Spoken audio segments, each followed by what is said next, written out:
welcome to TBS.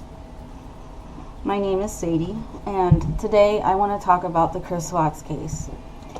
I know, don't groan, but all of us are obsessed with it, you have to admit. Now, I've been following loosely the argument between the Rorschachs and the armchair detective. Obviously,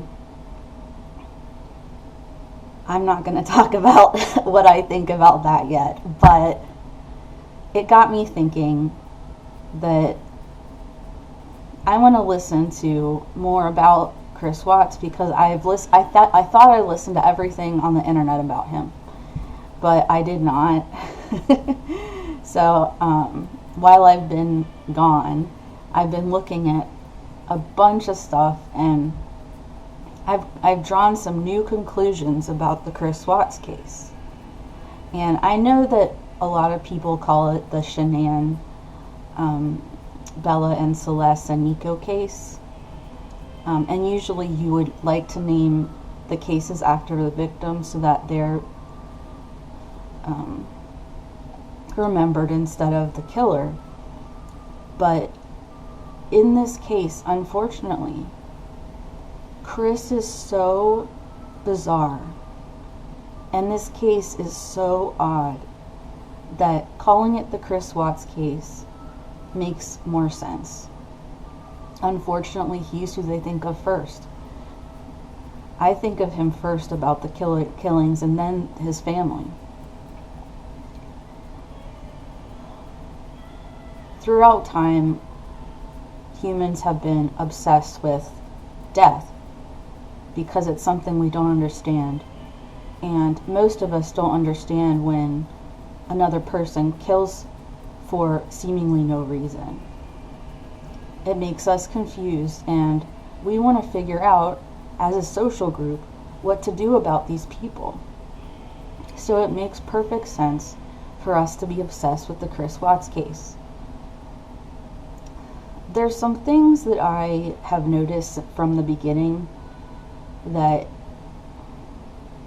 maybe have been overlooked, or they were divined away, or they were shown to be untrue in some way. But when I think of Chris Watts, I think of a robot. A guy who's not very smart up top. He can't plan things. He's bad with money. He's very impetuous. The only thing he knows how to do well is to do an ordered task. His mother, the narcissist, she taught him never to say anything he thought or believed, and that if he did, he would be punished by females especially. This is obviously Cindy's obviously a narcissist, and a very, very scary one at that. All of her children are under duress because of how she raised them in a certain way. And when Chris met Nikki, he met another Cindy. Obviously, he was really attracted to somebody who could boss him around and tell him what to do, but in a sexual way, which apparently he never had before. Shanann was too, quote-unquote, much of a nice girl to initiate sexual things, especially crazy things that he might have been dreaming of doing, and he would never say them. So she never even had a chance to try to do those things with him. Nikki, being a narcissist just like Cindy, needed excitement immediately and used him as her conduit to sexual pleasure. She also wanted to own him, and I personally think that Cindy knew about Nikki and that she approved. I know that sounds weird because usually narcissists don't like other narcissists, but she understood Nikki. She never understood Shanann. Shanann held back and tried to be a good person most of the time. I mean, all the time. She lived for others. And Chris mirrored that because it made him get praise. But beautifully, he played the role of the father the most convincingly.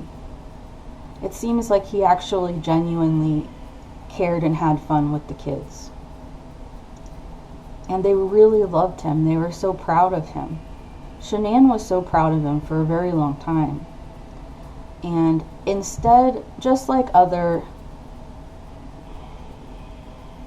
victims of narcissists who become weak, he blamed Shanann for his not telling the truth about how he felt when he's the one that did it in the first place. She wanted him to say the truth about how he felt and help him have a better life, but he refused to share. Blaming Celeste and Bella and Shanann was retarded. I mean, it didn't make any sense. But that's what he did, and that's what a lot of people like him do. So, going back to the beginning, he's not a smart man. He's really good at doing certain technical tasks and remembering things that he needs to do in a certain mechanical way. But he is not smart enough to plan a murder.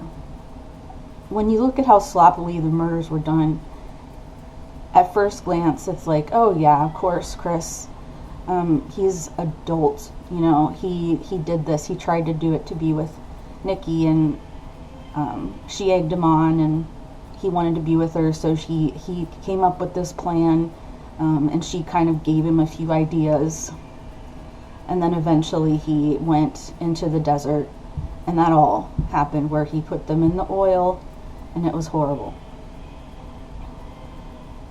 But if we think that Nikki was in charge of this, that she's the one who actually made all of this happen and told him what to do task by task, and he failed because she wanted him to be somewhat aggressive. She wanted him to be an equal partner secretly, even though she knew that he was just a follower. She wanted to see, during sexual things, she could make him get more excited and like aggressive. And she wanted him to be like that in person, and so she put some of the responsibility and some of the planning on him to do with this murder, and that was the huge mistake. She tried to make him something he was not, and he tried to reach the heights of that and failed.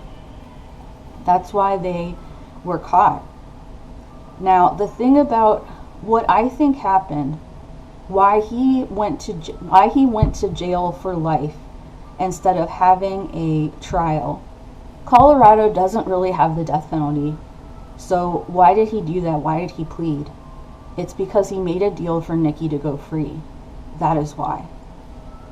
He's still in love with her. We've seen this since the beginning of time. It's the same old story. Why is everyone making it something new? Chris is not a new type of serial killer or family killer. He's the regular old kind, but because of law, because of certain rules and the way that our system works, it made it more convoluted. What I want to find out today with these cards is, what did Nichol tell him to do with the bodies? What was she trying to say? Was she supposed to meet him? Because remember, when he was summoned to the house in the morning after the murders were committed, and Nichol, who is Shanann's friend, was there causing a problem for him and getting really angry and upset. He was late getting there by about 45 minutes. What was he doing? He was dropping Nikki off, obviously, at her place, and then coming. So whatever was going on, I want to find out. So I have these sex cards, sexual magic cards, that are going to talk about them. I have these zodiac cards that are gonna try to are gonna tell us about the way the stars aligned, I guess, to cause them to fail at their job, what they were trying to do. And this deviant moon deck, I want to use to find out about the timing. So sometimes they all just kind of mix together, but I'll start with this sex deck because that's what they started with. I don't know if you guys noticed, but I always shuffle and order the cards before I start recording. Sometimes I'll shuffle again, but I have this certain way of like intentionally intending the cards like to not be with certain other suits and stuff like that, so that's why I like to do that. All right, let's see here. 8 of coins.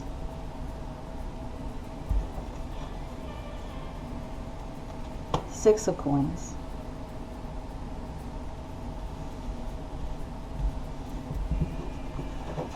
I'm going to change it. King of cups. 9 of coins. Lots of coins here. 3 of cups. King of coins.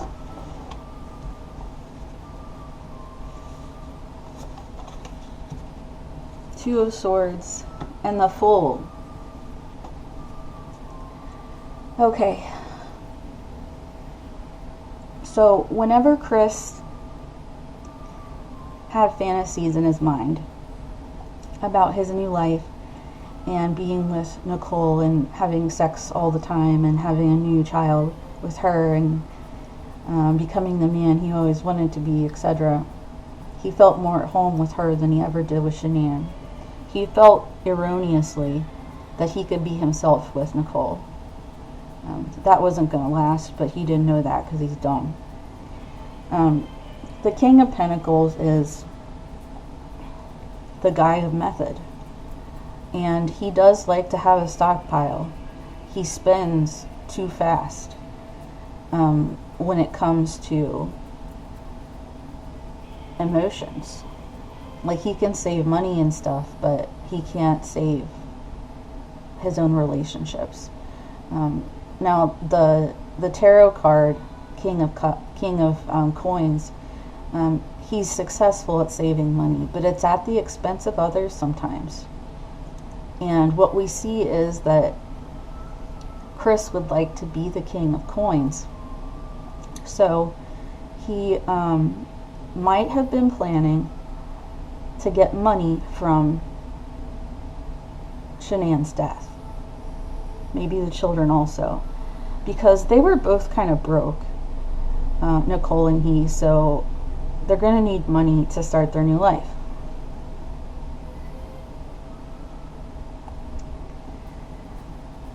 They actually had cross purposes, and I think a lot of people don't realize that Nichol actually did want love from him. She wasn't totally using him or anything. She was obsessed with him. She finally found what she could manipulate. And maybe she would have destroyed him and left him later if he failed. But she was really into him and wanted to marry him. I don't know why people say, oh, she didn't care as much about the relationship as he did. She cared more about it, which is kind of funny. He had the fantasy. That's what he cared about. He may not have even loved her. He was loving the image of his mother being nice to him. So whenever they were celebrating and having a good time, it felt like he would start over again. And he was a new person. Even though he really hadn't changed, the excitement made him feel like his brain was cleared. And it also made him feel like he was a romantic guy, somebody that was really exciting and that could get ladies, especially Nichol, who he thought was very attractive. He liked being with her and was turned on. They met each other at a very special time when she was single and he was about to break under all of the strain of the money problems.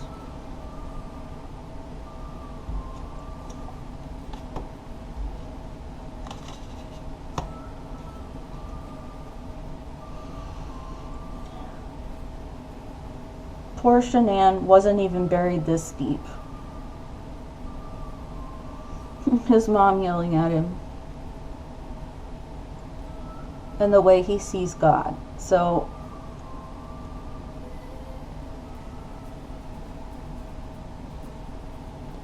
he couldn't justify the things that he did. And Nikki didn't even want to talk about God or care about him. But Chris was afraid a bit of what would happen if he would go to hell. The way that he got over it was to justify it like he learned from his mother. His mother would have told him the means are more important, or the end is more important than the means.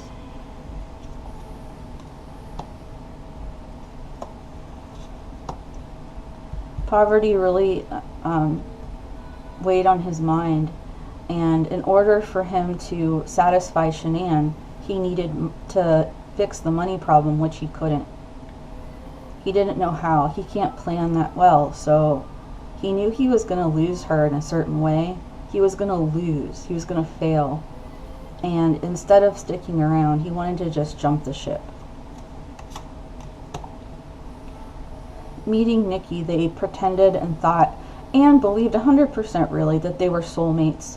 In the back of their mind, they could have had shadows of doubt, but what's wonderful, they thought, was that this was such an opportune time to meet. And all of us are saying, oh my God, it was the worst time.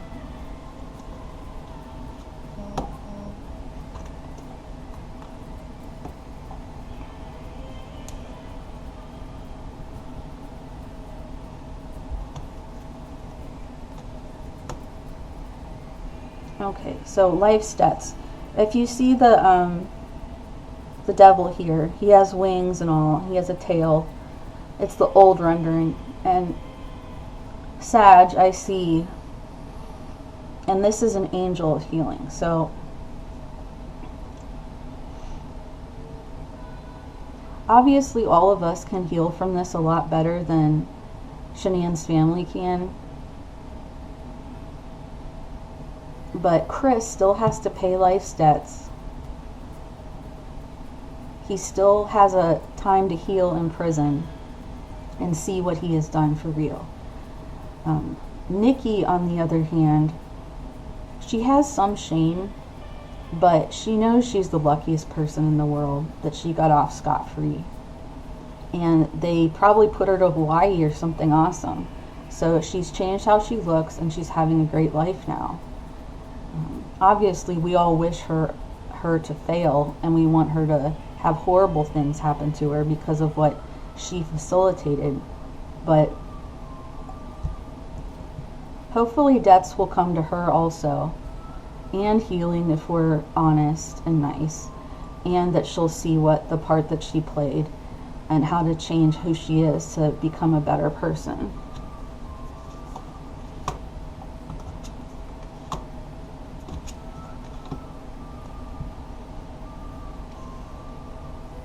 Yeah, he obviously chose pleasure over what he thought was pain, which is having a family sacrifice, And Nikki kind of, she kind of saw herself as a bewitching person, someone that could control men and also have other magical powers sometimes. So she felt very powerful around him. And together they really caused a scene.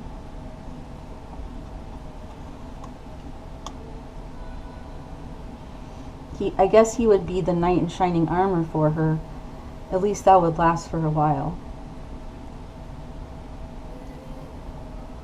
When he's talking, when Chris is talking, he doesn't sound like an evil man. And I think we should pay a little bit more attention to what we actually hear first. We don't hear an evil man. We hear a man who's totally like empty-headed. He doesn't think at all about what's going to happen. And he puts things off and shuts things off and has fantasies in his mind. For the first time in his life, he was in shape. Really, really in shape. And he felt great about himself. He wasn't going to let anything stand in the way of that. And he was starting to feel like his body was breaking down because of the debt.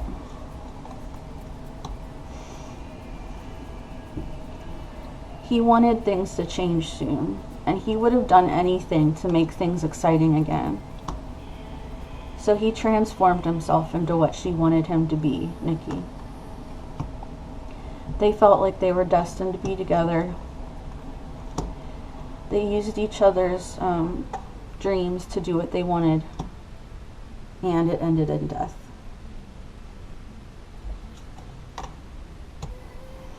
Okay, so we're gonna see here that Nikki tried to be temperate about the whole thing and tried to plan things and keep things on an even keel. The problem is that she wasn't a good planner or smart enough either, really. They're not the smartest tools in the shed. And I guess you say sharpest. But their plan failed because they got flustered and they got scared. If they would have remained calm, she was remaining more calm than him, but for them to do the murders and everything, he killed all of them. There's no doubt about that. He's the one who physically did the killing, but she helped with everything else. She was waiting for them at the site of the oil wells. Okay. Were they alive in the car or not?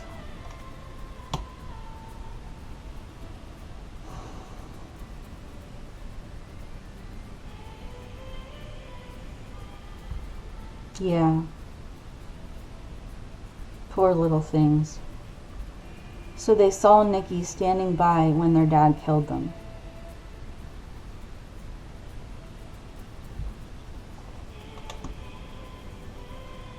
Instead of the knight in shining armor, he became the evil king of swords. He was the reaper. And she stood by as the queen of swords. See the blood? I can't believe they let her off. I just can't believe they wanted to not have a trial so bad they would let a woman go like that. And I can't believe she's good enough at being sexy to charm all the police into giving her a new life. It's just impossible. What I think probably happened was that Chris came up with the deal himself, and he didn't want his parents to know, and that's why they weren't allowed to talk to him about any of it. It wasn't that they were kept from him because of the policemen were trying to stop the law from going forward or anything. It's because Chris didn't want them to know the truth.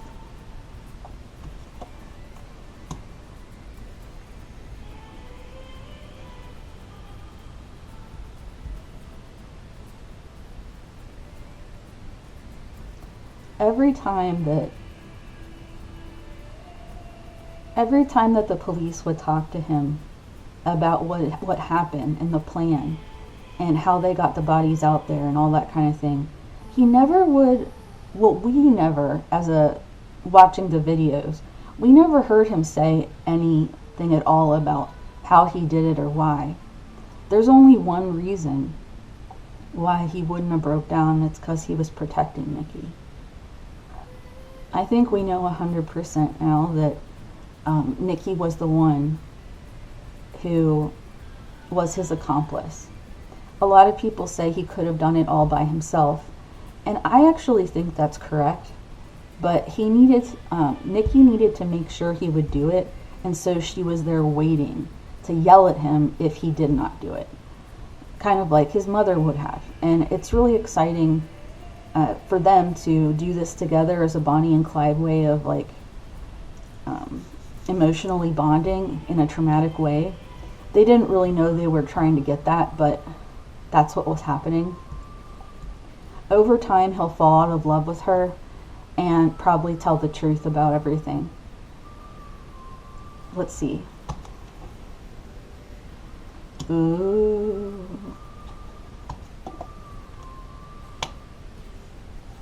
Oh my. This is not good. This is saying that her feminine wiles have addled him so much that he will not tell ever. That sucks. I guess she won with him.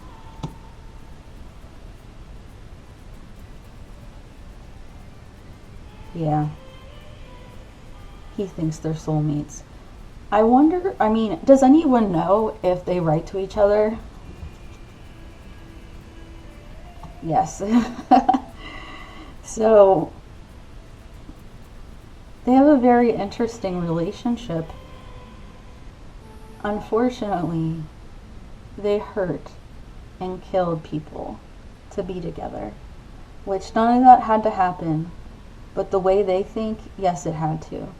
I hate to think what kind of parents Nikki had. I'm sure that she was neglected. Now, their life's purpose has now become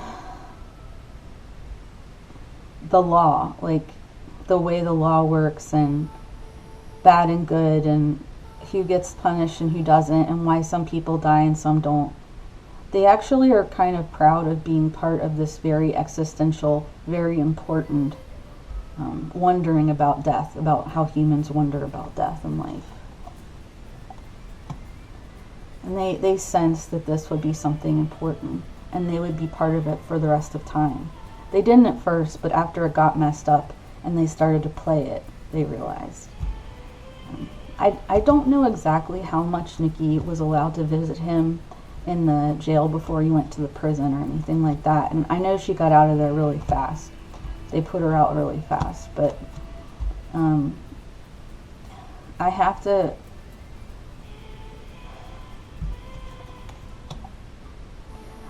hand it to Chris that he has held it together this long. And the only reason he's done that, see the little kids, they loved him. And that was his unborn. Oh, poor thing. He's very worried and messed up in the head, but he also can become empty and methodical. He's like, he isn't two different people, but he has a dichotomy within him, which he had to create because of Cindy. Now, his dad's an enabler. He isn't all roses, it isn't totally Cindy's fault, but Chris, as the King of Wands, he's failed. He's failed to us. But to himself, he's just started. He's just started playing this part of his life's purpose. And he still believes they'll be together again someday, and she does too. It's easy to think, oh, she'll just be with a bunch of people, but she doesn't want to give up this very important way that they have made themselves famous. I know that's kind of disgusting, but they want to be important. I don't know if that means they're narcissists or not, but they definitely plan this together. This is saying that justice and truth will prevail.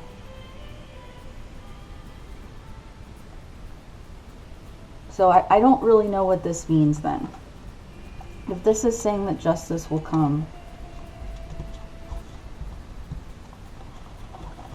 and these two are saying she'll win. Kind of confused here.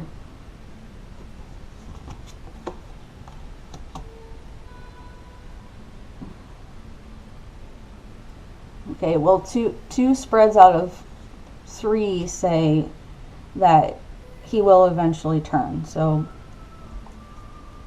let's do one more. Yeah, we'll just leave it at that. This has been TBS.